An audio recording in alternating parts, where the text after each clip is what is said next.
My stepdad manipulated my mother into selling him the company I built, then fired me immediately to cut costs. He thought he owned everything, but he forgot the flagship product's patents were in my name. So I made one call and destroyed his investment. This is where the story truly begins, and you won't want to miss what happens. Make sure you're subscribed to see it through to the end. We're always curious. Where in the world are you all watching from today? Let us know in the comments. The migraine had started somewhere between the quarterly budget review and the final quality check on the new Titan line, thumping against my right temple like a persistent, angry knuckle. I pressed the heels of my hands into my eyes, trying to encourage the fluorescent afterimages to fade. It was 4:45 p.m. on a Tuesday, usually the time I would be down on the factory floor doing the shift change walkthrough, shaking hands with the machinists and checking the calibration logs. But today the summons had been specific: boardroom now. I gathered my notebook, the leather-bound one my father had given me a decade ago when we first opened the shop, and stood up. I felt physically drained, a bone-deep exhaustion that came from 3 months of 70-hour weeks preparing for the Titan launch. But it was a good exhaustion. We were profitable. We were stable. For the first time since Dad died, our company, was safe. Or so I thought. When I pushed open the heavy glass doors of the conference room, the air conditioning hit me first, followed by the silence. It wasn't the comfortable silence of a meeting waiting to start. It was the heavy, suffocating silence of a room where a decision had already been made. Margaret, my mother, was sitting at the far end of the long mahogany table. She wouldn't look at me. Her gaze was fixed intently on a spot of varnish near her clasped hands, her shoulders hunched inward as if she were trying to make herself physically smaller. Frank sat at the head of the table. He was leaning back in my father's old chair, the leather creaking as he shifted his weight. He wore that expression I had come to loathe over the last 2 years, a half-smile that didn't reach his eyes, smug and entirely self-satisfied. He tapped a manicured finger on a stack of documents in front of him. "Megan," Frank said, his voice smooth, lacking any warmth. "Sit down. We need to have a little chat about the future." I remained standing, my grip tightening on my notebook.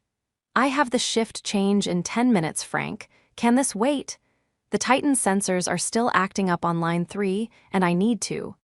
"Line 3 isn't your concern anymore," he interrupted, his voice dropping an octave, becoming harder. "Sit." My stomach did a slow, sick flip. I pulled out the chair closest to the door and sat, never taking my eyes off him. "What's going on, Mom?" I looked at her, pleading for eye contact. Margaret flinched but didn't look up. "Listen to Frank, Megan," she whispered, her voice trembling. "Your mother and I have been discussing the direction of Aerotech," Frank said, clasping his hands behind his head. "We've come to the conclusion that the current management structure is bloated, inefficient. We're trimming the fat." "Bloated?" I laughed, a short, incredulous sound. "Frank, I run operations, design, and HR. I'm doing 3 jobs for the salary of 1. I haven't taken a vacation in 4 years. How is that bloated?" Frank leaned forward, the smile widening into something predatory. "It's not about effort, sweetie. It's about ownership. See, your mother and I made a deal this morning. She's officially sold her controlling interest in the company to me. Aerotech is mine now, 100%. The room seemed to tilt. "Mom," I choked out, you sold it without telling me." "It was too much stress for her," Frank answered for her, smooth as oil. "I'm taking the burden off her shoulders, and as the new sole owner, I've decided to bring in my own team, people who understand my vision, which means your services are no longer required." He slid a single sheet of paper across the polished wood. It stopped just inches from my hand. "Termination of employment," Frank read the header aloud, savoring the words. "Effective immediately. Severance is 2 weeks, provided you sign the NDA and non-compete attached." I stared at the paper. The letters swam before my eyes. This building, these machines, the people outside that door, I had raised this company from the ashes of my father's death. I was the one who figured out the alloy mixture for the new chassis. I was the one who stayed until 3 a.m. when the CNC machines broke down. "You can't do this," I said, my voice shaking with a mix of rage and shock. "I built this place." "You worked here," Frank corrected, standing up and buttoning his jacket. "And now you don't. Security will escort you to your desk to collect your personal effects. You have 20 minutes. "Mom," I yelled. Standing up. "Are you going to let him do this? He doesn't know how to run the lines. He doesn't know the suppliers." Margaret finally looked up. Her eyes were red-rimmed, wet with tears, but her jaw was set in a way that told me she had been thoroughly coached. "It's business, Megan. Frank knows what's best for the family assets. Please, just don't make a scene." Frank chuckled, walking over to the window to look out at the parking lot. "Yeah, don't make a scene, Meg. You're fired. Pack your stuff." The cruelty of it, the casual dismantling of my entire identity in under 5 minutes, hit me harder than a physical blow. I looked at the man who had invaded our lives and the woman who had let him, and I felt something inside me fracture. It wasn't just a firing. It was an execution of my entire life's work. The walk from the conference room to my office felt like a funeral procession where I was both the mourner and the corpse. The office was an open-plan layout, something I had implemented to encourage collaboration, which meant there was nowhere to hide. Every head turned as I walked by. The whispers started immediately, a low hum of confusion and concern. "Megan, is everything okay?" It was Sarah, the floor manager. She had a clipboard in her hand and grease on her cheek. She looked at me, then at the 2 uniformed security guards trailing 3 feet behind me like I was a criminal who was about to steal the copper wiring. "I'm fine, Sarah," I lied, my voice sounding hollow and metallic to my own ears. "Just handling some administrative things." I couldn't tell them. I couldn't break down here. Not in front of the team I had mentored, the people whose mortgages depended on the contracts I secured. I reached my office, a glass-walled box in the corner, and closed the door, though it did little to block the view of the guards standing with their arms crossed outside. I grabbed a cardboard box from the supply closet and started blindly sweeping things into it. A framed photo of my dad and me at the groundbreaking ceremony. Clunk, my lucky stapler. Clunk, the Director of the Year plaque the staff had voted to give me. Clunk. My hands were shaking so badly I dropped a ceramic mug. It shattered on the floor, the sound loud and violent in the quiet office. I froze, staring at the shards of the mug that said "World's Okayest Boss." I wanted to scream. I wanted to pick up the chair and throw it through the glass wall. I looked up and saw Frank standing on the mezzanine level above the factory floor. He was watching me. He had a styrofoam cup of coffee in his hand, and he raised it in a mock toast when our eyes met. He looked like a king surveying his new kingdom, drunk on the power he had just stolen. My mother was nowhere to be seen. She had likely retreated to his car, unable to witness the wreckage she had authorized. I grabbed the box, leaving the shards on the floor. I wouldn't clean it up. Let him clean it up. "Ma'am, we need your badge and keys," one of the guards said as I stepped out. It was heavy-set Dave. He couldn't look me in the eye. "I'm sorry, Megan. Orders." "It's okay, Dave, I know." I unclipped my ID badge, the one with the access chip to every secure room in the building, and dropped it into his hand. It felt like handing over a limb. I walked out the back exit, the rain starting to drizzle down, turning the gray asphalt of the parking lot black. I threw the box into the passenger seat of my sedan and climbed in, locking the doors immediately. For a long time, I just sat there. The engine was off. The rain drummed a chaotic rhythm on the roof. I gripped the steering wheel until my knuckles turned white, gasping for air, the panic finally overtaking the shock. What am I going to do? I was 32 years old. I had no savings because I had reinvested every spare dollar back into the company to buy the new machinery Frank now owned. I had no job. I had just been betrayed by the only family I had left. I looked up at the building one last time. The neon sign for Aerotech flickered in the gloom. Frank was probably already calling the investors, bragging about how he had cut the overhead cost of my salary. He was probably already planning to sell off the inventory and strip the company for parts. That had always been his style: fast cash, zero longevity. He had the building, he had the machines, he had the workforce. I started the car, the wipers slapping angrily against the windshield. I put the car in reverse, tears streaming down my face, blurring the red taillights of the cars around me. But as I shifted into drive, a sudden, sharp memory cut through the fog of my grief. It was a memory of my father, sitting in his hospital bed, holding a thick legal document, his voice weak but his eyes fierce. "They can take the building, Meg. Buildings are just bricks, but the mind, the ideas, those are yours, I made sure of it." I hit the brakes, the car jerking to a halt before I even left the spot. I looked back at the factory. Frank was up there, thinking he had won the war because he had captured the castle. A cold, strange calm washed over me, drying the tears instantly. He had the factory, but he had forgotten one crucial thing. To understand why Frank's oversight was fatal, you have to understand what aerotech actually was. My father, Arthur, hadn't been a businessman, he was an inventor. He was the kind of man who saw the world in schematics. When I was 10, instead of a dollhouse, he bought me a soldering iron. We built this company from a garage operation into a premier manufacturer of high-precision aerospace sensors. But Dad was sick for a long time before he passed. In those final years, while the cancer slowly ate away at his strength, he became obsessed with protecting me.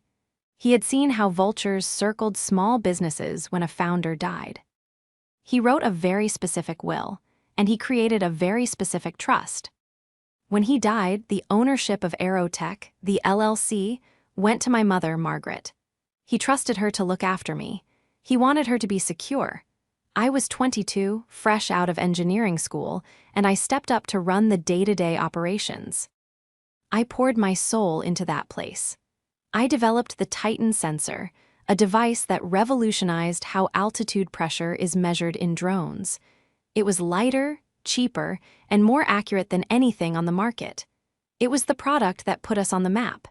It was the product that generated 90% of our revenue. I didn't take a salary for the first 3 years. I lived in a studio apartment the size of a shoebox. I missed my best friend's wedding because a shipment was late. I sacrificed my 20s on the altar of Aerotech because I believed I was building a legacy for my family. Then came Frank. Frank appeared 2 years ago at a Chamber of Commerce mixer. He was wearing a suit that cost more than my car and smelled like sandalwood and expensive gin. He introduced himself as a business visionary and a turnaround consultant, though if you asked him what businesses he had turned around, the answers were always vague. "Various holdings in the tri-state area," he'd say with a wink. He swept my mother off her feet. Margaret was lonely. She had been grieving for years, and suddenly here was this charismatic, silver-haired man who told her she was beautiful and, more importantly, told her she deserved to relax. "Why are you worrying about spreadsheets, darling?" He would coo at dinner, pouring her another glass of wine. "That's what you have Megan for. Or better yet, why not sell? We could travel.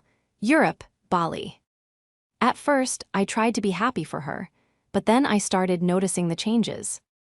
Frank started coming to the office, first just for lunch, then sitting in on meetings.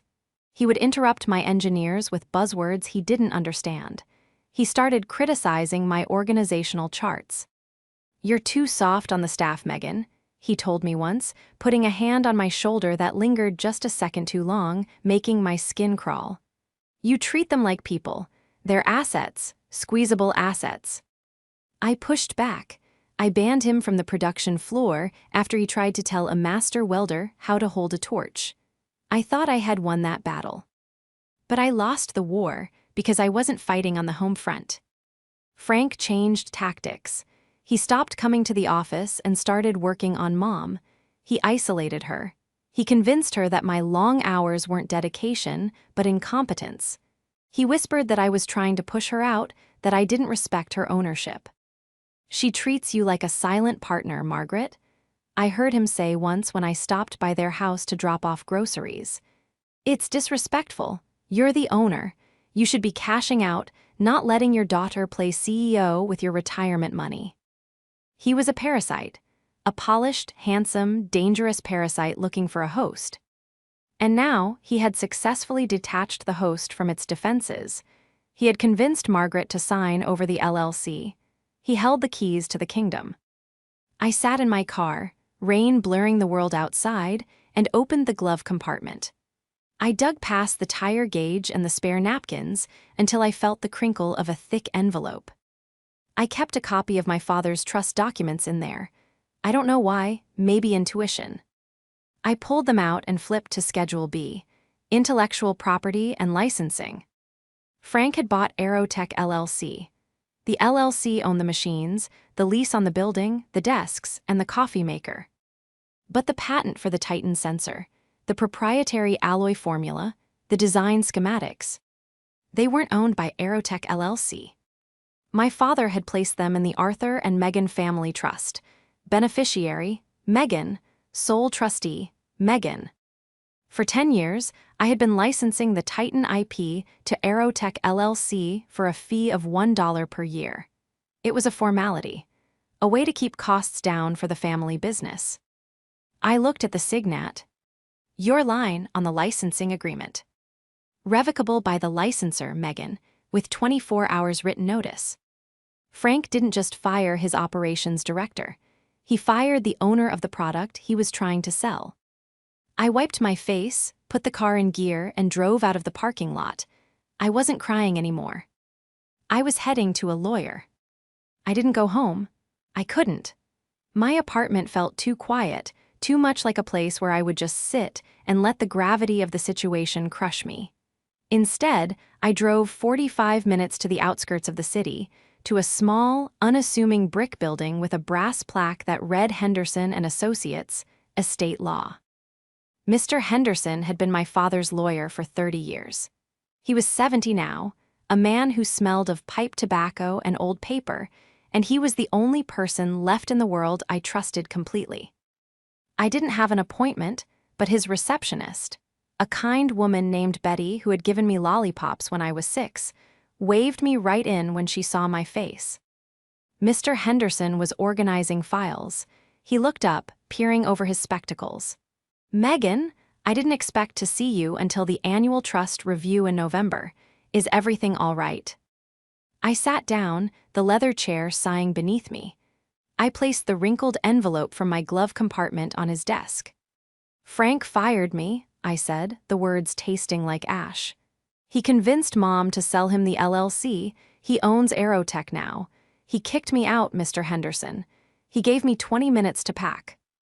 Mr. Henderson's face darkened. He slowly took off his glasses and set them down. Margaret sold the controlling interest without consulting the board. She is the board, I reminded him bitterly. Or she was. Frank manipulated her. He said I was bloated overhead. He's going to strip it, Elias, I know he is. He's going to sell off the inventory, fire the senior staff, and cash out. Mr. Henderson leaned back, steepling his fingers. He can certainly try, but if he fired you, that changes the landscape significantly. He reached for the envelope I had placed on the desk, but he didn't open it. He didn't need to. He had written the documents inside. Do you remember the conversation your father and I had with you 3 days before he passed? He asked softly. I nodded, fighting back a fresh wave of tears. He said he wanted to make sure I was safe, that no matter what happened with Mom's grief or the market, I would have a parachute. Arthur was a brilliant engineer, Mr. Henderson said, opening a drawer and pulling out a thick file of his own. But he was a better judge of character. He worried that Margaret's pliable nature might be a liability. That's why we structured the IP the way we did. He opened the file and spread a document out on the desk. It was the Master Licensing Agreement. Clause 4, Section B, Mr. Henderson read aloud, his finger tracing the line. The licensor, that's the trust, meaning you, grants Aerotech LLC a non-exclusive, revocable license to manufacture and sell products utilizing the Titan sensor patent and related trade secrets. He looked up at me, and the revocation clause. I recited it from memory. I had read it 100 times, never thinking I'd use it. This license may be revoked by the licensor at any time, for any reason, with written notice of 24 hours. Frank purchased the LLC, Mr. Henderson said, a small, grim smile touching his lips. He purchased the factory, the machines, the inventory, and the client list, but he did not purchase the right to make the product. Currently, he is manufacturing the Titan sensor solely because you, out of the goodness of your heart, allow him to do so for $1 a year. If I revoke it, I asked, my voice steadying, what happens? If he continues to manufacture or sell a single unit after the notice period expires, he is committing willful patent infringement. We can file for an immediate injunction. We can freeze his assets. We can sue him for every dime of revenue he generates. Mr. Henderson paused. Megan, if you send this letter, you aren't just firing a warning shot. You are nuking the factory. Production stops. Sales stop. The company is effectively dead in the water until he negotiates a new license with you. And I assume the price will no longer be $1. No, I said, a cold resolve settling in my chest. It won't be $1. Are you ready for the fallout? He asked gently. Margaret will be caught in the crossfire. She chose her side, I said, though it hurt to say it. Draft the letter, Elias. Send it via courier. I want him to get it first thing tomorrow morning. While Mr. Henderson's paralegal began drafting the formal cease and desist, I spent the next 3 hours in his conference room using my laptop. If I was going to war, I needed to know exactly who I was fighting. I had never looked too deeply into Frank's background before. I had just accepted him as the annoyingly vague consultant. But no. With the adrenaline of revenge fueling me, I dug deep. I used the LexisNexis account Mr. Henderson let me borrow. I searched for Frank Miller in the business registries of the tri-state area. Too common. I cross-referenced with his phone number, which I had from the company directory. Bingo! Frank wasn't just Frank Miller. He was listed as an officer for Miller Holdings, Visionary Capital, and Apex Turnaround. I pulled the records for Apex Turnaround, dissolved 3 years ago, bankruptcy filing. I pulled the records for Visionary Capital, dissolved 5 years ago, lawsuit settled out of court for fraud. The pattern was clear. He would find a small, family-owned business, usually one with an aging owner or a recent death in the family, buy in, leverage the assets to take out massive loans, pay himself consulting fees, and then vanish when the company imploded under the debt. He wasn't a businessman, he was a vampire. And he had just sunk his teeth into my father's legacy. My phone buzzed. It was a text from Sarah, the floor manager. He's shouting at the schedulers. He wants to double production on the Titan line. Says we need to ship 5,000 units by Friday for a quick cash injection. He's bypassing QC. I stared at the screen. He was trying to pump and dump the inventory before anyone realized he didn't know what he was doing. Mr. Henderson, I called out, walking back into his office. Is that letter ready? He handed me a crisp, cream-colored envelope. Courier is on the way. Good, I said, taking it. Because by this time tomorrow, Frank is going to learn that he bought a Ferrari but left the keys with the valet. The next morning, I didn't get out of bed until 10:00 a.m. For the first time in a decade, I didn't have to be anywhere. I made coffee, sat on my balcony, and waited. The courier confirmation had hit my email at 8:55 a.m. Package delivered. Signed for by F. Miller. At 9:02 a.m., my phone rang. Caller ID, Aerotech HQ. I let it go to voicemail. At 9:04 a.m., it rang again. Caller ID, Mom. I let that one go to voicemail too. By 9:15 a.m., my phone was vibrating so constantly it was moving across the table on its own. I took a sip of coffee, watched the birds on the feeder, and waited. I needed him to sweat. I needed him to read the letter, reread it, call his lawyer, and realize that he was standing on a trapdoor. At 9:30 a.m., a text came through from Frank. "MEGAN, pick up the phone, now." Followed by, "This is illegal. You can't do this." And finally, "We need to talk. Come to the office." I finished my coffee. I showered. I put on my best suit, a sharp navy blazer and tailored trousers. I applied my makeup with military precision. I wasn't going there as a fired employee to beg for her job back. I was going there as the owner of the intellectual property that kept the lights on. I drove to the office, parking in the visitor lot. As I walked to the front doors, I saw the chaos. The loading bay doors were closed. The trucks that should have been loading the Titan shipments were idling, drivers standing around smoking cigarettes, looking confused. Inside, the receptionist, barely 20 years old, looked terrified. "Megan, oh my God, Frank is." He's screaming, "He's in the boardroom." "I know," I said calmly. "Buzz me in." I walked down the hallway, the familiar hum of the machinery notably absent. He had stopped the line. He had to. To produce one more unit after receiving that letter would be suicide, and even Frank knew that much. I opened the boardroom doors. The scene was almost identical to the day before, but the energy was inverted. Yesterday, the room had been cold and controlled. Today, it was a disaster zone. Papers were strewn everywhere. Frank was pacing, his tie loosened, his face a mottled shade of crimson. Margaret was sitting in the same chair, but she was weeping into a tissue. When Frank saw me, he lunged toward the table, slamming his hand down. "What is this?" he roared, waving the cream-colored letter. "What the hell is this, Megan?" "Good morning, Frank." "Hi, Mom," I said, remaining by the door. "That appears to be a formal notice revoking the licensing agreement for the Titan sensor technology. As of 9:00 a.m. today, Aerotech LLC no longer has the legal right to manufacture, market, or sell any product utilizing my patents." "Your patents," Frank laughed, a high, hysterical sound. "You don't have patents. The company owns the patents. I bought the company." "You bought the LLC," I corrected him, keeping my voice dangerously low. "You bought the building. You bought the desks. You bought the staplers. But you didn't do your due diligence, Frank.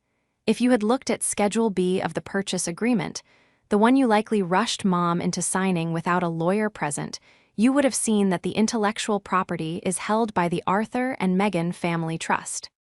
I took a step forward, and I am the sole trustee." Margaret looked up, her eyes wide. "Megan, what does this mean? Frank says you're ruining us." "I'm not ruining anything, Mom," I said, looking at her with a mixture of pity and anger. "I'm protecting what Dad built. Frank fired me. He said he didn't need me. Well, it turns out Aerotech doesn't exist without me. The Titan sensor is 90% of our revenue. Without that license, this factory is just a warehouse full of expensive paperweights." Frank rounded the table, pointing a shaking finger at me. "You little brat, this is extortion. I'll sue you. I'll sue you for corporate sabotage." "Go ahead," I shrugged. "My lawyer is Mr. Henderson. I believe you know him. He drafted the trust." "It's ironclad, Frank. You have zero grounds. You can't sue a landlord for evicting a tenant who stopped paying rent. Or, in this case, a tenant who fired the landlord." "I can have the engineers design a new sensor," Frank spat. "I don't need your design." "Good luck," I smiled. "It took me and Dad 4 years to perfect the alloy stability. You have about, what, 2 weeks of cash flow before the payroll bounces. Do you think you can R&D a new aerospace product, get it FAA certified, and into production in 2 weeks?" Frank went pale. The reality was hitting him. He wasn't looking at a speed bump, he was looking at a cliff. "What do you want?" he hissed. "You want your job back? Fine, you're rehired, same salary, just sign the license back over." I laughed. "Oh, Frank, you think I want to work for you, after you humiliated me, after you manipulated my mother? No." "Then what?" he screamed. "I want you out," I said. "I want you to resign. I want you to sign the controlling interest back to Mom. and I want you to leave this building and never come back." Frank sneered, his arrogance momentarily returning. "Never. I own 51%. You can't force me out. I'll burn this place to the ground before I give it back to a secretary and her ungrateful daughter." He turned to Margaret. "Tell her, Margaret. Tell her to stop this nonsense." Margaret looked between us. She looked at the man she had married, whose face was twisted in ugly rage, and then at her daughter, standing tall and defending the family legacy. Margaret stammered. "Megan, please, can't we work something out? Frank put a lot of money into this deal." "He didn't put money in, Mom," I said, dropping the first bomb I had discovered the night before. "He leveraged the assets. I saw the filing. He took out a $2 million loan against the building yesterday afternoon. He didn't pay you with his money. He paid you with the company's future debt." Margaret froze. "What, Frank, you said? You said it was your investment capital." "It's standard business practice," Frank yelled, sweat beading on his forehead. "Leveraged buyout, it's how it's done." "It's how you strip a company," I said. "Mom, he's drowning us in debt and now the production line is stopped. He is going to bankrupt Aerotech within a month." Frank slammed his notebook shut. "Get out, you're trespassing, I'll deal with this. I'll find a loophole, I always do." "There are no loopholes, Frank," I said, turning to leave. "Tick-tock.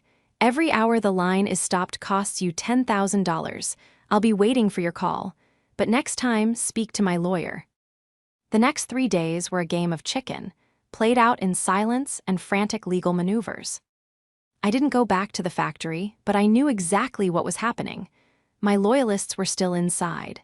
Sarah, the floor manager, texted me hourly updates. Day 1, Frank tried to force the engineers to modify the Titan sensor just enough to bypass the patent.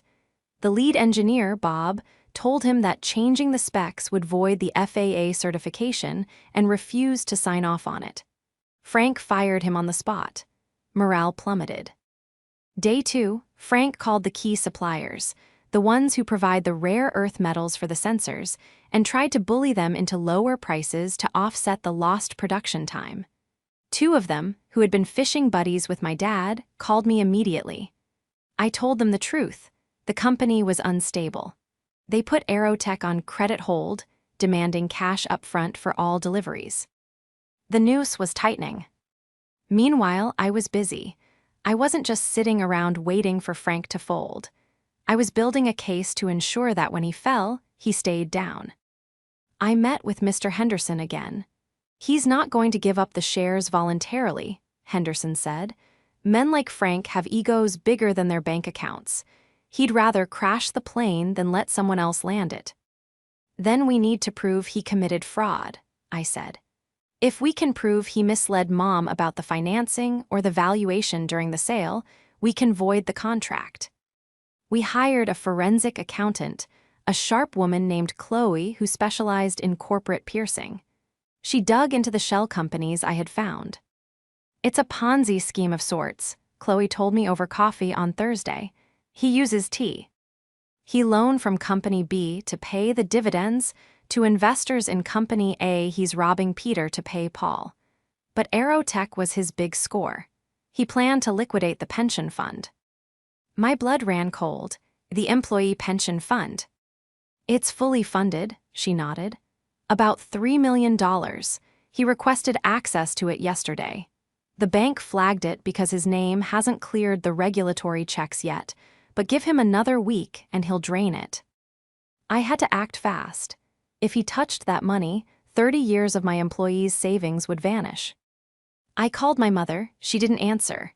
I drove to her house, but Frank's car was in the driveway, and I knew he wouldn't let me in. I was blocked. Then, on Friday afternoon, the cracks in Frank's armor finally turned into a chasm.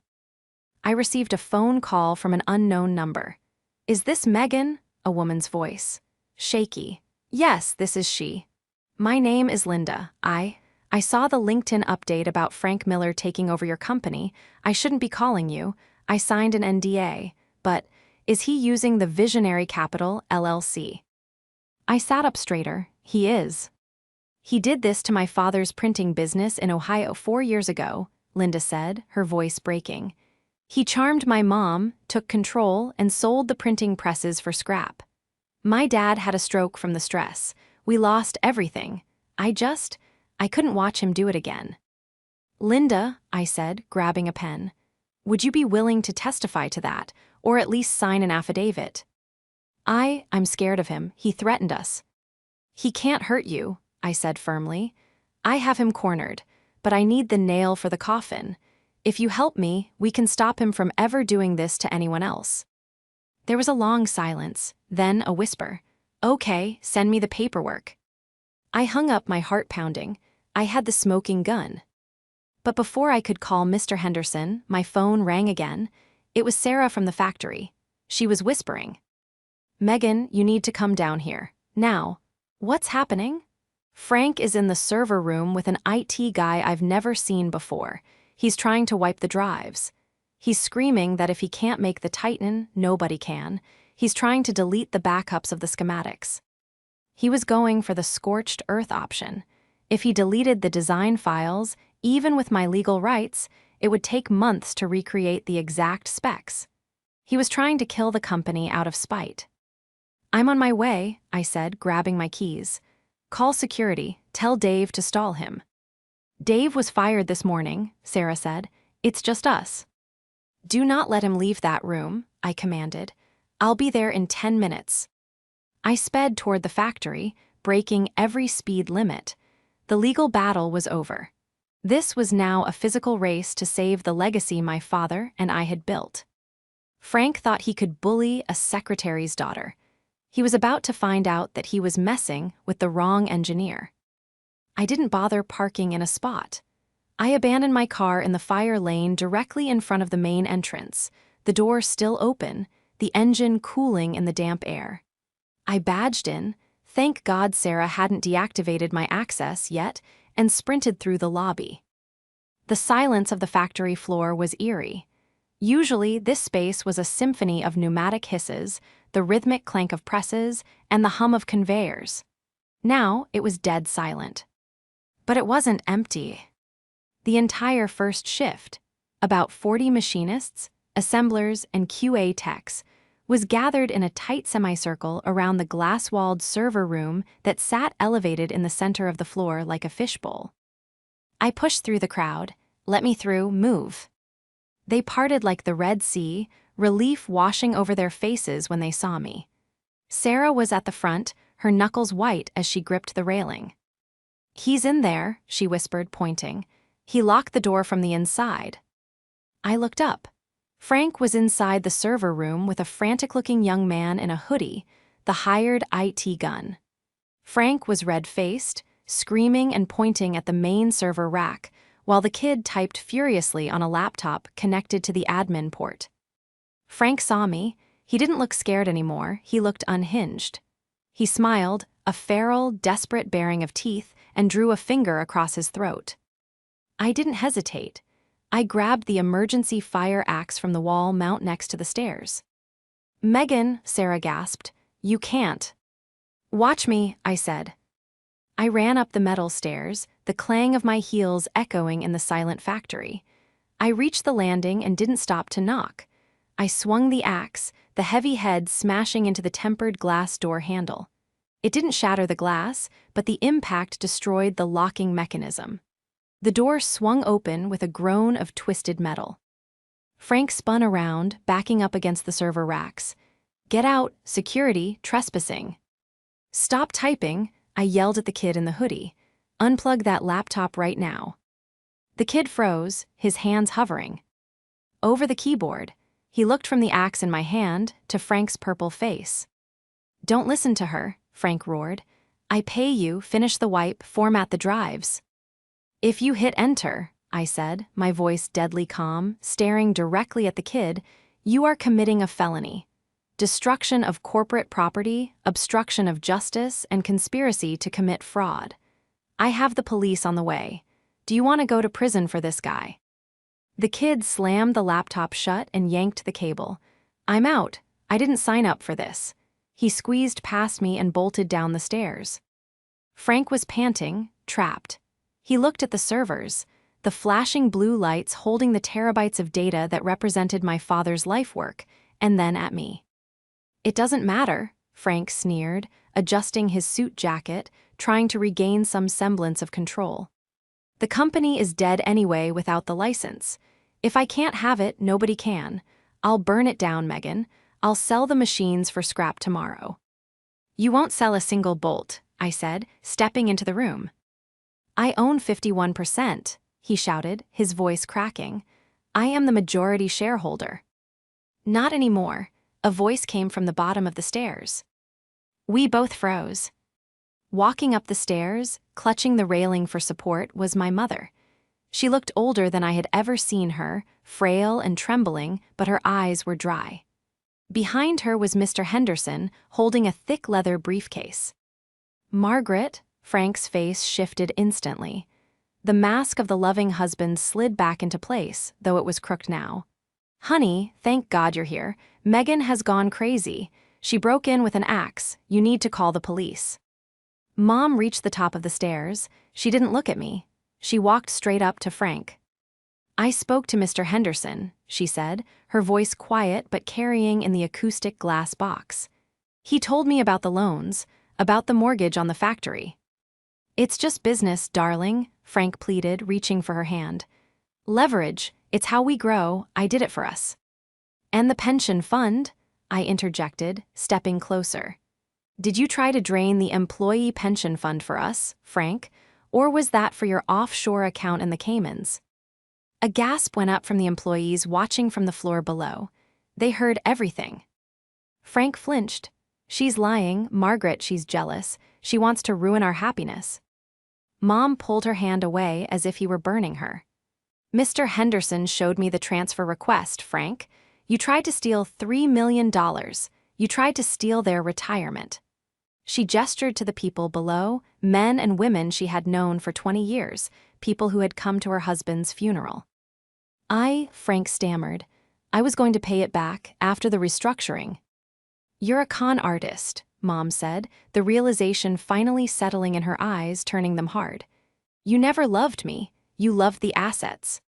"Margaret, don't be stupid," Frank snapped, dropping the act entirely now that he saw it wasn't working. "You signed the papers. I own this place. You can't touch me. I'll tie you up in court for years. I'll bleed you dry." Mr. Henderson stepped forward, opening his briefcase. "Actually, Mr. Miller, you won't." He pulled out a document. "This is a temporary restraining order and an injunction granted by Judge Reynolds about 20 minutes ago. Based on the affidavit provided by a Ms. Linda Kovic regarding your previous fraudulent schemes and the evidence of your attempt to embezzle the pension funds, the court has frozen your authority to act on behalf of Aerotech effective immediately." Frank stared at the paper. "Furthermore," Henderson continued, enjoying this immensely, "since the sale of the shares was predicated on financial disclosures that we can now prove were fraudulent, the contract is voidable. Margaret is exercising her right to void the sale. You don't own 51%, you don't own anything." Frank looked at the three of us. He looked down at the angry sea of faces on the factory floor. He realized, finally, that he was alone. "Fine," he spat, shoving past Mom. "Keep your dying factory. I'm done with this amateur hour anyway." He stormed down the stairs. But the crowd didn't part this time. The machinists, burly men and women with grease on their hands and steel-toed boots, stood shoulder to shoulder. They formed a wall. "Get out of my way," Frank barked. "I think you should wait," Sarah said, crossing her arms. "The police are pulling into the lot right now." Through the front glass windows, blue and red lights began to flash, washing over the factory floor. Frank slumped against the railing, defeated. I dropped the axe. My hands were shaking. I looked at my mother. She covered her mouth, a sob escaping, and collapsed into my arms. "I'm so sorry," she wept into my shoulder. "I'm so sorry, Megan. I didn't see it. I didn't see it." "It's okay, Mom," I whispered, holding her tight, looking out over tea. Factory I had just saved. It's over. He can't hurt us anymore." The fallout was messy, but swift. Frank was arrested in the parking lot for attempted embezzlement and fraud. It turned out Aerotech wasn't the only iron he had in the fire. The investigation opened a Pandora's box of scams across 3 states. He wouldn't be seeing the inside of a boardroom or the outside of a cell for a very long time. The next few months were the hardest of my professional life. Frank had done significant damage in his short tenure. He had burned bridges with suppliers, confused our customers, and saddled us with legal fees. But we had something Frank didn't: loyalty. The suppliers, once I explained the situation and showed them the court orders, lifted the credit holds. They knew my father. They knew me.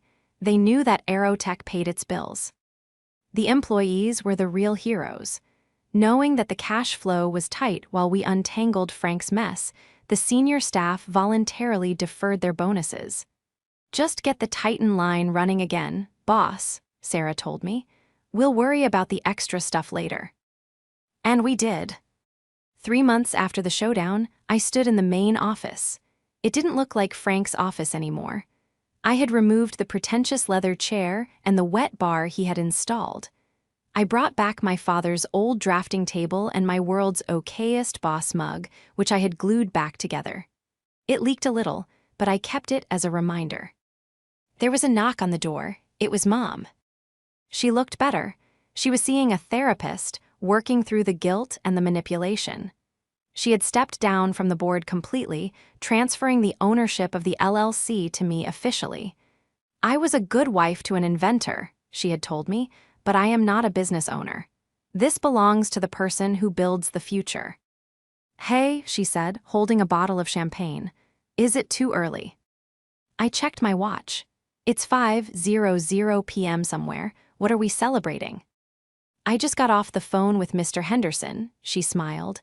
"The bank approved the refinancing. Frank's toxic loans are gone. We're in the clear." I let out a breath I felt like I had been holding for 90 days. "We're safe." "We're safe," she confirmed. She poured 2 glasses and handed me one. To Arthur, he knew exactly what he was doing.